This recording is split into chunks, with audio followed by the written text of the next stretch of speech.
Hi, this is Kermit the Frog. Fascinating. I'm Captain Kirk.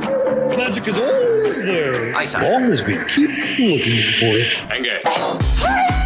What does God need with a starship? Thank you, love you. Mwah. I protest. I am not a merry man. Places, please. And here we go. Down at Fraggle Rock.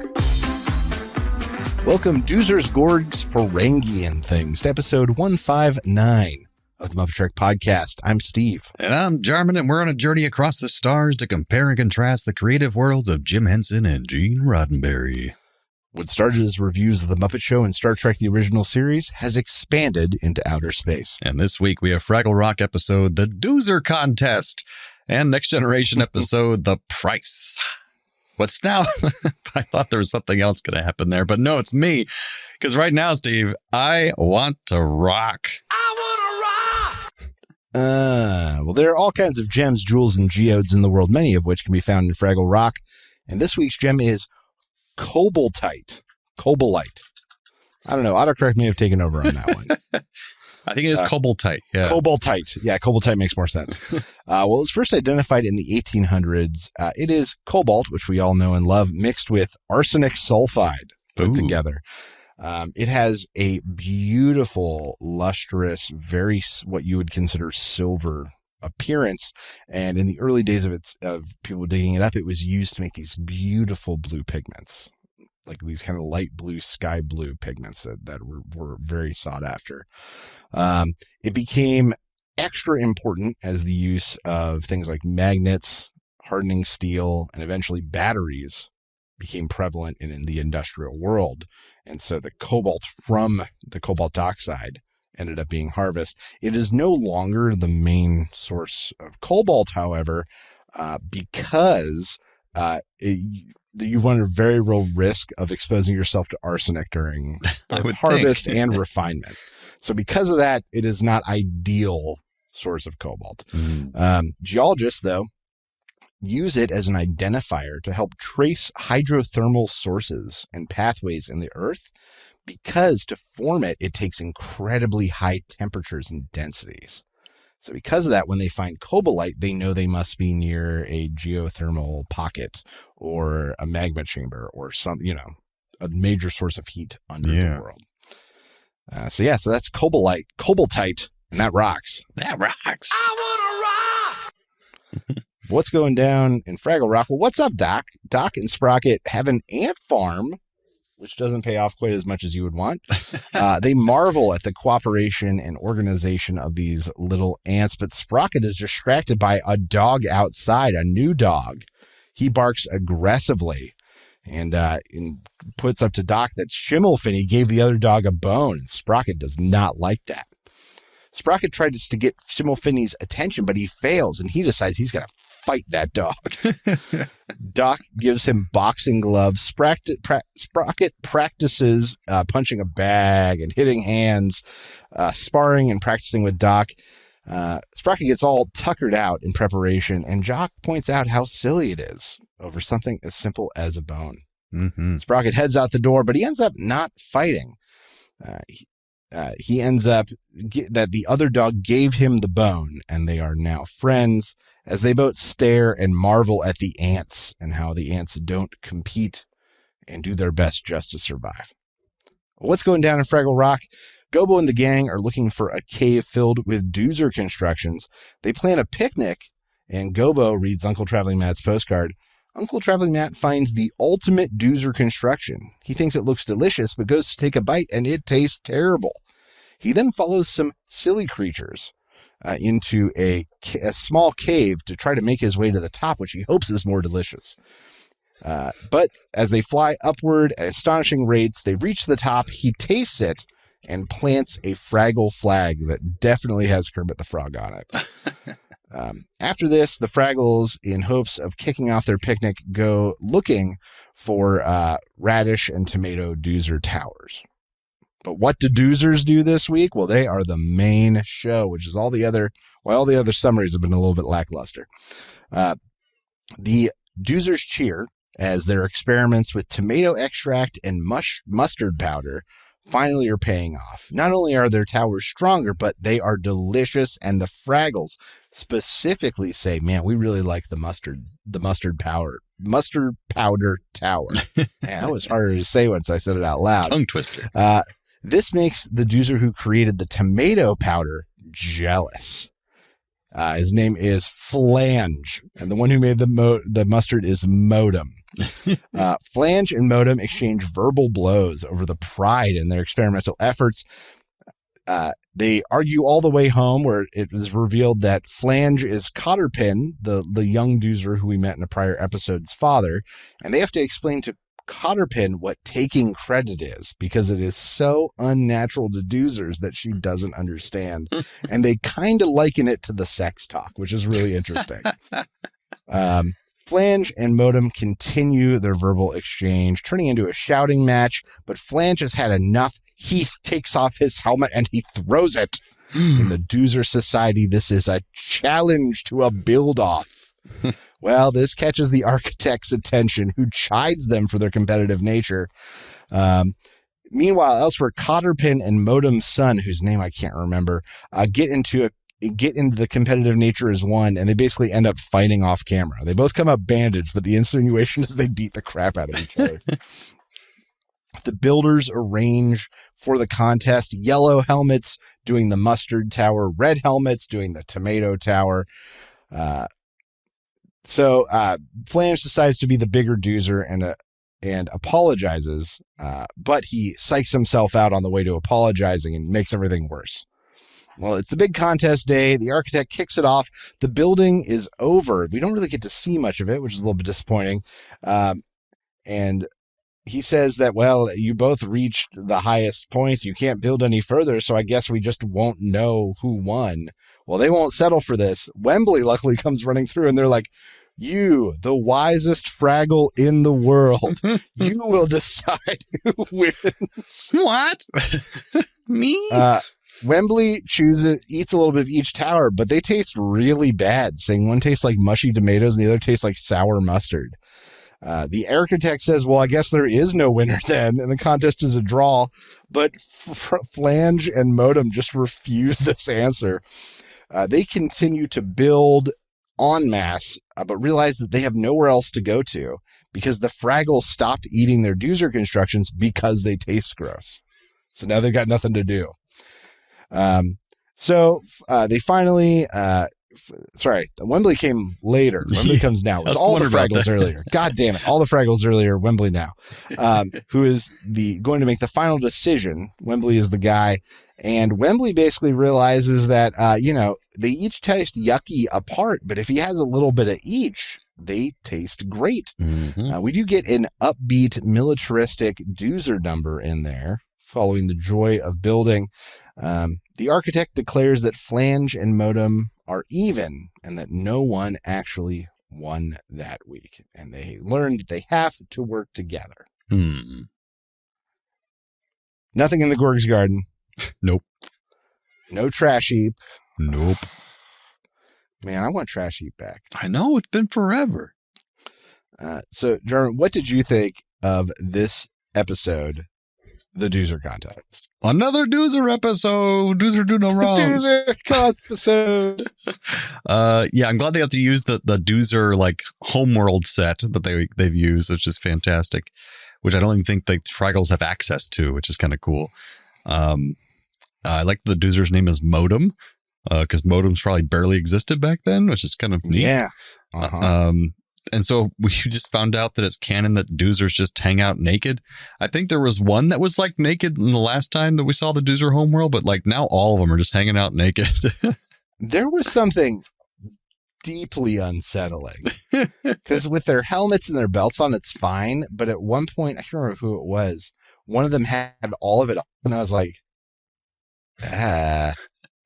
And it was a child. It was Cotterpin was just naked. Yeah, it was Cotterpin. I was like, this is uncomfortable. It did feel weird, admittedly. Now we know how just putting on a shirt on a fake little stuffed animal looking thing like Winnie the Pooh makes a big difference. Because if Winnie the Pooh's just naked, it just feels wrong. But I guess, Tigger's naked, but I don't know. It's just strange. I mean, Donald Duck doesn't wear pants. That's what I'm saying. Pooh doesn't wear pants either, but the shirt makes it all okay somehow. I don't know how that works. Just out there going full 100-acre woods, you know? I'm also confused why Cutterpin isn't the architect now, or the architect's like assistant. Like she just kind of seems like she doesn't know anything about anything, but she like was just made the architect's assistant last episode. Yeah. That was weird. You know, I don't know. No continuity I didn't think of it in that regard because, you know, she's still just a kid. That's true. She's got things to do, kid things to do. I love the shot of in Traveling Matt. He's supposed to be climbing up the building and they pull the camera out and you realize he has barely left the ground. He's just like sitting there. Yeah. He hasn't really gone anywhere. They cut over and he's like 2 feet up. Because there's like wind blowing in his face and stuff. And you pull out, it's like, oh, he barely left the ground. Is this the first time the Fraggles have actually spoken to the Doozers directly? Because I think it might be. No? Only, maybe not like collectively the Doozers, but there was that whole episode with Cotterpin and Red.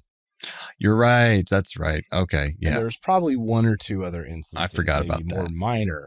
But at the very least, there was that one with Cutterpin and Red. So far, I think also there's one where they have to take a Doozer and the Doozer goes and yells at a Gorg. As I remember it. That rings a bell. Yeah. Yeah. It was Marjorie was like, all three have to get together or the world's going to fall. That's right. Yeah. Okay. So 2 or 3 other instances. Okay. Yeah. But rare. They usually ignore them while they're on mass, but like one-on-one, I guess they talk more. Yeah.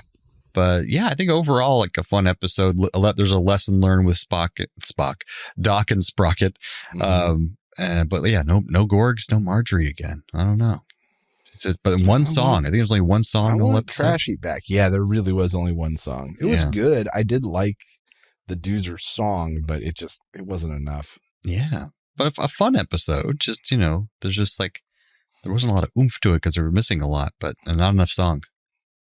Never thought I'd say that. I wanted to like this episode more. Mm-hmm. It's a Doozer episode, but it just didn't hit. Like it just didn't quite get where it needed to be. And it felt like there wasn't enough story and enough place for the Doozer story to go.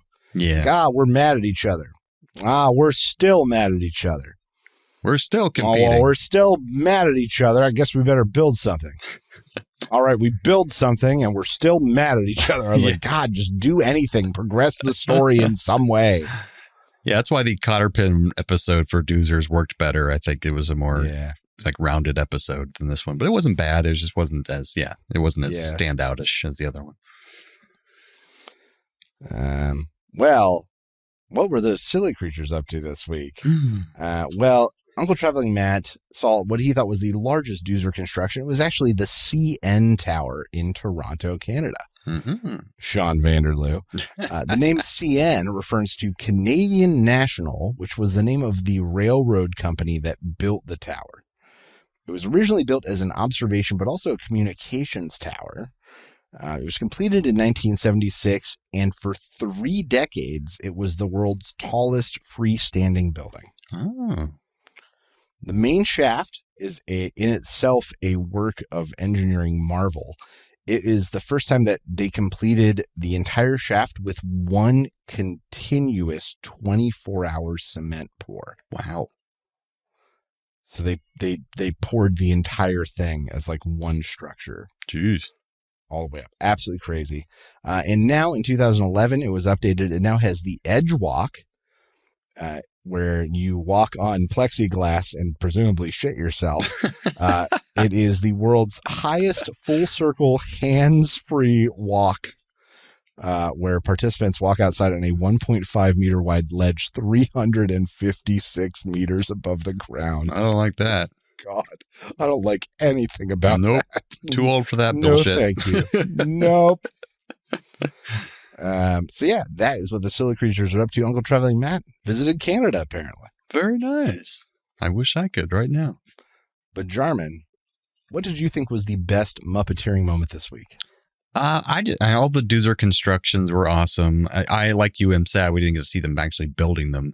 But I think my best Muppeteering moment would probably be the way we get to see close-ups of them interacting with Wembley in that one scene. There's just so many Doozers kind of interacting with him and talking to him, and I like seeing them that close and together and doing things, because there wasn't like a crazy, I don't think, Muppeteering moment as far as like technically being nuts, but I did like how they had to use these little miniature guys interacting with a regular sized Fraggle, and that was pretty cool. It just looked good.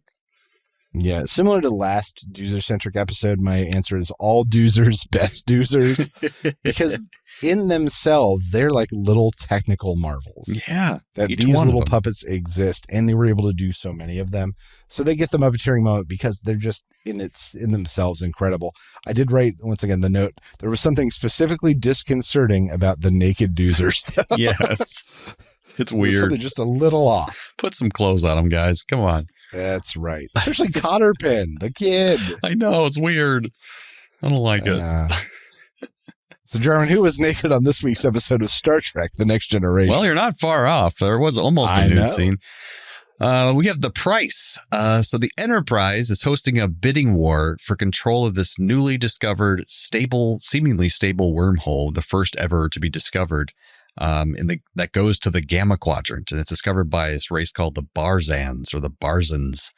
And they're kind of backward as far as their technology goes, so they don't really have any way of utilizing this great technological discovery, but it's in their backyard.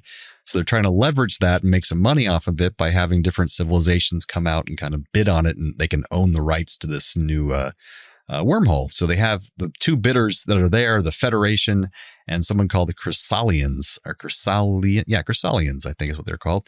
And they're represented. They can't really talk for themselves because they're kind of soft-spoken people, these guys with big foreheads. So they have this smarmy negotiator guy called Devanoni Rawl. And at the last minute, the negotiations are about to start. The Ferengi pop in and they're like, "We also want to be part of this. And why didn't you tell us it was happening?" And there's a hilarious moment. What'd you say? You're on mute. Why didn't you invite us to this party? Yeah, exactly. We like to party too. I love the moment though when they say, "Just someone bring us a chair. Have your Klingon servant bring us a chair." And then Picard just basically gives him his chair. He's like, "Just sit down, please. Just take my chair. I don't care." And as soon as Rawl the negotiator comes in and they invite Troi into and she's disturbed because she's drinking her chocolate drink in her room. She's forced to come to the party to meet these ambassadors and stuff. And she sees this guy, Rawl, the negotiator, and they lock eyes. And immediately they're just smitten with each other. So Rawl just, kicks off his girlfriend who's there with him on this trip. We never see her again. She has no lines. And he's suddenly dead into Troi. And he just goes to her quarters and he's macking really hard on her. And apparently it works because Troi is completely taken in and they just start, making out and betting each other very quickly, takes her to dinner, all this stuff happening very quickly. So he eventually lets Troi know that part of the reason why they are probably struck with each other so much is that he is a quarter betazoid. So she's half betazoid, he's a quarter, and so he uses his empathic abilities to manipulate negotiations. That's why he's so good at it, but he's told no one that he actually has these abilities. So it's kind of cheating and ethically ambiguous, if you ask me. Meanwhile, to confirm the safety of this wormhole that the Federation is supposedly going to bid on, Picard first wants to send people through it to make sure it's safe and actually is doing what it's supposed to be doing. So he has Geordi and Data set up to go travel through it. But when the Ferengi hear this, they're like, "We want to go too. You'll cheat or something or steal it from us." So they have two of the Ferengi go on their shuttle as well, alongside Geordi and Data to go through the wormhole. So they go through the wormhole and they discover once they get there that it's popping out at random places, not the same place every time. And it seems very unstable on the other side. So they learn it's not as good as they thought it was. And they try to warn the Ferengi that they should leave immediately because they don't know what's going to happen when this unstable wormhole closes again. But the Ferengi don't believe them. They think they're better scientists. So they stay back while Geordi and Data hightail it out of there back through the wormhole. And once the wormhole closes, the Ferengi are trapped in the Delta Quadrant. So back on the ship, negotiations are going. Rawl is continuing to manipulate things, and he has the Chrysalians, or the third party. I guess there's a third party there that he's not representing. I forgot what they were. There were a couple other parties, but I think they kind of dropped out. One of them very publicly dropped out after Rawl manipulated. Right. I forgot he wasn't representing the flat forehead guy. The flat forehead guy, he tricks into leaving by convincing him that there's too much administrative tasks involved in owning a wormhole. So the guy just drops out. He tries to get the Federation to drop out. Well, the Ferengi do by basically poisoning the the Federation representative. And then finally, he tries to manipulate Riker into losing the battle of negotiations by offending him and talking about Troi in a derogatory manner and saying how, like, I have Troi now, and I know you wanted her in the past, but I'm the better man. But Riker very, very classily knocks that out of the park. So that's a great scene right there as well. But also we find out that Rawl has further manipulated events by convincing the Ferengi to show up there in the first place, but also to start shooting their weapons from their ship into the wormhole, causing chaos, which would then make the Barzan woman say she wants to go with him because she thinks the Federation's too embroiled in wars and conflicts. So he actually wins and he gets the bid, but it's before Data and Geordi come back. And so once Geordi and Data come back, they say, oh, by the way, the wormhole doesn't work. It's not stable. It lets you out wherever the hell it wants to. And so now smarmy old Rawl is stuck with a broken wormhole. And Troi exposes him to everyone else, saying that he's actually part Beta Z and he's been manipulating everyone this whole time. So they break up, and this terrible, smarmy, narcissistic guy is left single and with a shitty, broken wormhole. And that is the price. So, Steve, what do you think of this episode? So just like last time, I didn't really bring down the likes and dislikes, kind of just a stream of consciousness. All right. I thought it was really interesting that the ship puts limitations on ice cream sundaes. I thought that was was weird. Really interesting. I love that we got to see Troi as more of a person. She's tired. She deals with people's issues all day. She wants to go home and have an ice cream sundae.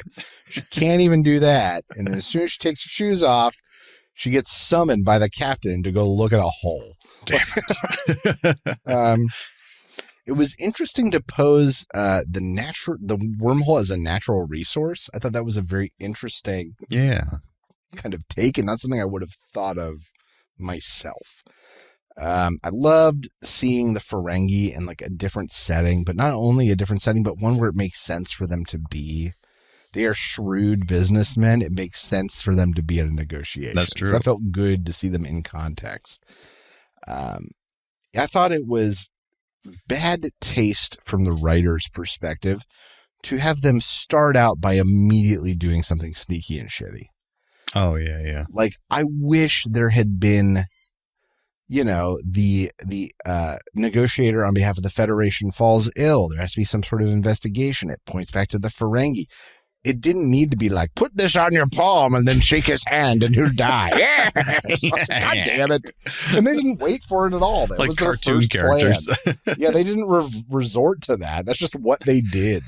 They get so much more well-rounded by Deep Space Nine, where they become almost lovable in a way.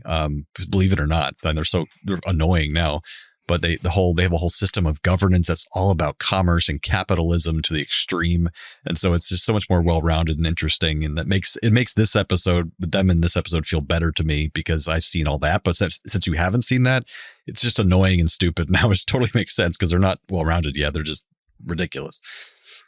The negotiator guy Rawl, his whole escalation with Troi just felt jarring. Like, it felt really, really jarring. Too fast, too heavy, too familiar. And now, mind you, I understood they tried to explain it away by like, he is a Betazoid or part Betazoid. He can feel her. And so he was able to manipulate her.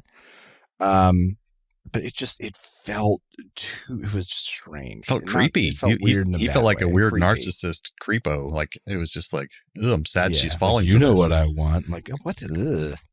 Yeah. It was funny. I genuinely had a chuckle when they cut to, I think, 10 forward, and the Ferengi is like failing to pick up women. Yeah. I thought that was real good. I did love the look on the Ferengi's face in the shuttlecraft when the wormhole jumped, because they did like a cut right after it. That was so good. It was interesting to watch Troi, and I think a good character moment that led to a great conclusion, wrestle with the implications of her own empathic abilities. Yeah. And consent. she didn't see the impact of them until she saw someone else use them. For bad. Mind you, touch and go, because we know that she knows her mom does it. Right. Oksana Troi, and manipulates men and manipulates people. So, like, in that regard, it shouldn't really have been a surprise, but it was still fun to watch her go through it. I guess as her mom, like, directly says what she is hearing from your mind, like, and just open about it, and she doesn't seem to use it to manipulate people. She just kind of just goes, oh, you're thinking sexual thoughts about me. That's interesting. You know, it's like, instead of like hiding it from you. So maybe she hasn't seen it so negatively from someone that directly, like him. Yeah. I agree. The scene with Riker and Raul or Dal, I can't remember. Raul, yeah. Raul. Riker and Raul in, I think it was in 10 Forward. Yeah. Feels right. Sparring and Riker not really having to go the machismo route. Like, it was just like, it was good. It was a good Riker moment, and it didn't get into this place of like, well, I'm going to bluster my chest, not before I bluster my chest. Yeah, it showed Riker in a non-toxic way, because Raul says, you know, all these things about, well, now she's going to be with me, and how do you feel about that? And that's Riker's like, oh, this is the first time I've seen you fail at doing what you do best, because I'd be just more than happy if Troi was happy with you. So I wouldn't be concerned about that at all. I'd be happy for her. So you failed there, buddy. You're not rousing me up. And I was like, that's good non-toxic masculinity. But yeah, great. I put brinksmanship. I'm not sure if that. I'm not sure what that means, but yeah, I've heard that term before. I did like the reveal that Raul arranged the thing with the Ferengi captain. Yeah. And that Troi felt it out. I loved that. That's how that was the payoff for Troi that I thought was really, really good. Was you know, him saying, well, don't you do the same thing? You use your abilities when it's advantageous to your side. Right. And she was like, yeah, I do that. He's lying. He's not. But like, it was great to not have her empathic abilities sort of be like this passive thing. Like, to see her like actively using them to fight this situation was really great. Stood up for herself. Yeah. Another thing, I'm not sure if this is good, bad, or ugly. The music in this episode was so moody, and much like the like their weird canned relationship was like kind of over the top. Yeah. Through the whole episode. I didn't really notice it, but some of these episodes have weird standout music, either in good ways or bad ways. Overall, this will probably not make my top, but it wasn't awful. Yeah, it wasn't bad. I feel like they should have cast someone more macho to play the Raul guy, because he comes on so strong and she receives it so well. And he's kind of this kind of skinny, nerdy diplomat looking guy. And it's like I'm surprised they didn't cast someone more like hunky and like really just good Yeah, but looking. they did that last time too with her. Yeah. Remember when she met the guy who I think she was supposed to be married to, and he thought that he was seeing her in a vision or Early something? season 1. And he was artsy and touchy and you know, and sensitive. Like, they kind of played that same angle again here. And I don't know if it was on purpose or not. But he was like the opposite of that as far as his approach, where he was just like all over the top on like grabbing her neck and her touching her hair and without her permission, and just like he just met her. It was just weird.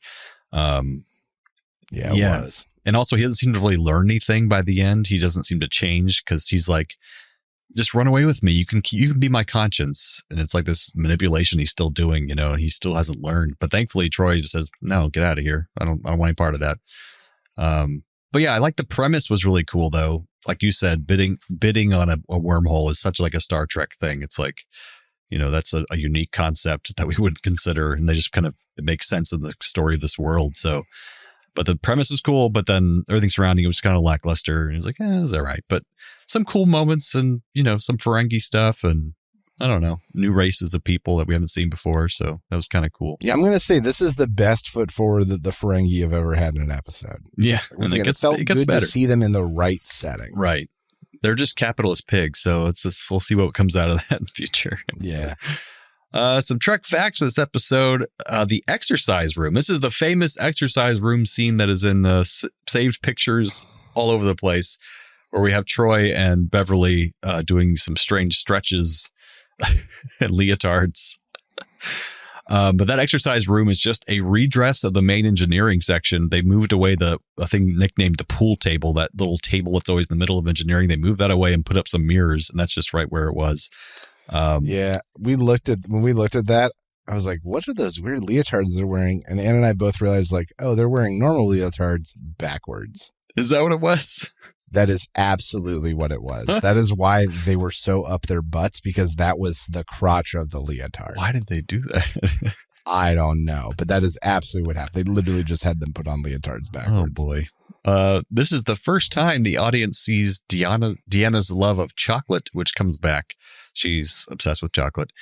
The age of the character Devanoni Rawl was given in his computer file as 41, which is a full decade older than the actor Matt McCoy playing him. But this is not an accident. This is a common thing we'll see pop up through the Star Trek universe, where most characters' ages are roughly 10 years above that of the actors playing them. And this is to represent the increases in the human lifespan caused by scientific and medical advances. Okay, I like that. Yeah, it's pretty cool. And apparently it's a small detail that they actually keep up with throughout the series. So wait, how old is Picard supposed to be? I bet he's supposed to be like 55, whereas like the actor was probably like 45 when he was playing the role. Really? I'm not Patrick sure. Stewart was that young?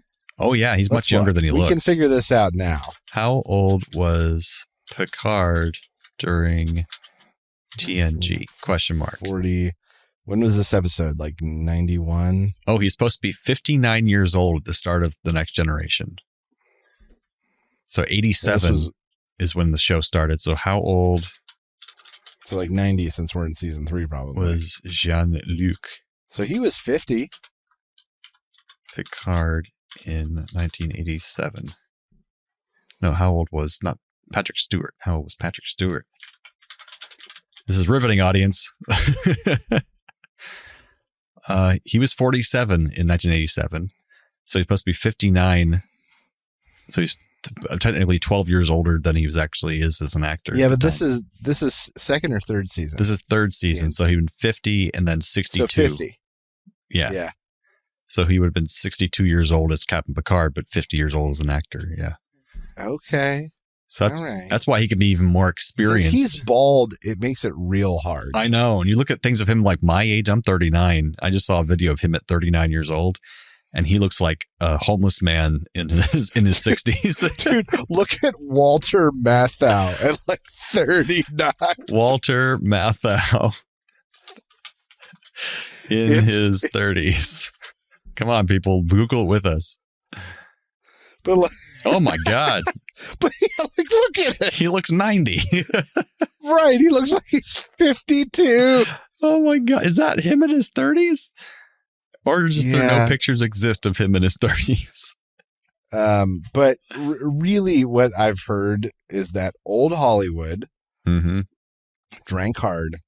Everyone smoked, and everyone got heavy tans before liquid tanning and before tanning bed, so everyone was just out in the sun, and it destroyed their skin and made everyone look way older than they should have.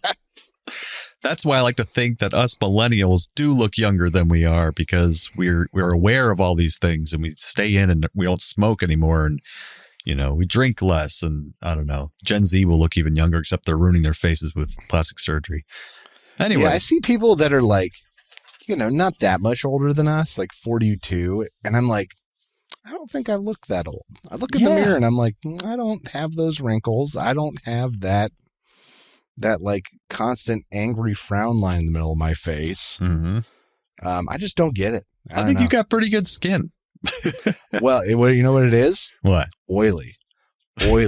In high school, it was awful. Now it is totally paying off, because I've had this natural moisturizer on my skin my entire life, because I am so oily. Also, men don't typically moisturize, so who don't have oily skin, it's just they look older because men don't moisturize. I moisturize every night, folks. It's important. Wow. These are the facts you get here at MuppeTrek. The Price, the episode, featured what will become major plot points for 2 other series in the Star Trek universe. In Star Trek Deep Space Nine, a wormhole was discovered, a stable one, for the first time, and that's when they actually find that is stable. And in Star Trek Voyager, a ship became lost in the Delta Quadrant, which is where those Ferengi were lost in the Delta Quadrant. That's the whole premise of Voyagers. They get trapped in the Delta Quadrant. And Picard or Riker, I couldn't remember which one, even tells the Ferengi that their Ferengi counterparts are stuck 80 years away. And that's, I think, 75 years is what they end up saying that Voyager would take to get back to Federation space after being stuck in the Delta Quadrant. And in the episode Star Trek Voyager False Prophets, it serves as a direct sequel to this episode because 7 years later, Voyager discovers that Eridor and Cole, those 2 Ferengi that get stuck in the Delta Quadrant, they're caught taking advantage of some civilization called the Takarians, people who are a Bronze Age level of technology, and they're posing as gods on this planet. And Voyager encounters them and has to be like, what the hell are you doing? So they stop the Ferengi from posing as gods in the Delta Quadrant. So those 2 guys survive, and they do some crazy shit in the Delta Quadrant. And we get to see it later on, probably in 10 years in this podcast when we get to Voyager. I hope. Eventually. But Steve, what are our Trek connections this time around? Okay, guys. One of them is really, really good. I'm going to save that one for a second. So Devanoni Ral was played by actor Matt McCoy, who we've mentioned a few times. Early in his career, he was on an episode of The Love Boat. Whoa! I just haven't gotten to hear it in a while. It's been so long. When I saw it, I was so excited. And as we've covered before, many, many Muppet Show guests, as well as Star Trek one-shot actors, were on The Love Boat. All right, here's a really good one. Leor, who was the tall delegate, like the tall, very thin delegate. Oh, yeah. Was played by actor Kevin Peter Hall, who played the alien, who played the Predator, who was in the costume for Harry and the Hendersons, working tall man actor. Well, he married actress Elena Reed Hall, who played Olivia in 263 episodes over 12 seasons of Sesame Street. Oh. Including being in Follow That Bird. Oh, nice. So I've seen her in Follow That Bird for sure. Yeah. Olivia, what's his name? Maurice's wife? Let's see. Maurice. Gordon. There we go. Gordon, get in here. She's the one yelling at him while he's trying to get Big Bird out of the back of the truck. Good memory. Yeah, man. So yeah, crazy. He was married to her. He actually died really not long after this episode. He died in 91, I think, of AIDS. Oh, wow. That's sad. If I read correctly. Damn. Yeah. So, actor Kevin Peter Hall is the Predator connection this week. And a direct connection for the first time in a long time. Which makes sense because it's the same episode. Both feature someone giving great advice and people not listening to it. Geordi telling the 2 Ferengi to get the hell out of there before the wormhole collapses, and they didn't listen. And then the architect telling Modem and Flange to work together and to quit this competition nonsense, and they don't listen to him either. Mm-hmm. Both feature a fierce competition between entities that should be working together. Flange and Modem fighting over the flavored towers, and the Ferengi and Starfleet shuttles struggling to work together past the wormhole. That's true. Both have entities competing for something that they need a third party to decide a winner. Flange and Modem end up needing a Fraggle, Wembley, to decide who wins. And then the Ferengi and the Federation and the Chrysilians competing for the rights to the wormhole. And they need the Barzan ambassador to decide which of them wins the wormhole after all. Yeah. Both feature someone manipulating others. Dal working his magic / empath nonsense on everyone in the negotiations. And Doc helping Sprocket forget why he was fighting in the first place by putting on the boxing gloves. It was a good manipulation in that case. Manipulation. That's right. Oh boy, what's that noise? Oh God, ship's collapsing. Malfunction. All right, it's the part of the show where we take one character from one episode and then we transport them to the other one like crazy, and then vice versa. So what you got for us, Steve? Well, Treasure Rock this week, I'm going to bring over Dal and replace Doc, manipulating and goading Sprocket into fighting the other dog so he can take over the lighthouse / wormhole. And just creepily like petting him like, you like that, don't you? Get way too intense, way too fast. The striking blue eyes, and he never blinks. Trek to Rock, I'd have Rawl also trade places with Wembley, though. He convinced the Doozers not only the competition doesn't matter, but they should just give him all their towers so he can eat them all by himself. Nom, nom, nom, nom, nom, nom. And then Rock to Trek, I'm going to bring over Modem to replace Troi, because I think it would just be amazing watching sensual worlds collide as a giant man tries to manipulate and seduce a nude Doozer. Oh, God. Creepy and weird. Before we end this episode, though, I want to mention real quick, we did have a person reach out by email that I forgot until this moment, but do something very nice, because apparently our YouTube episode for episode 158 randomly at 26 minutes and 20 seconds restarts the episode.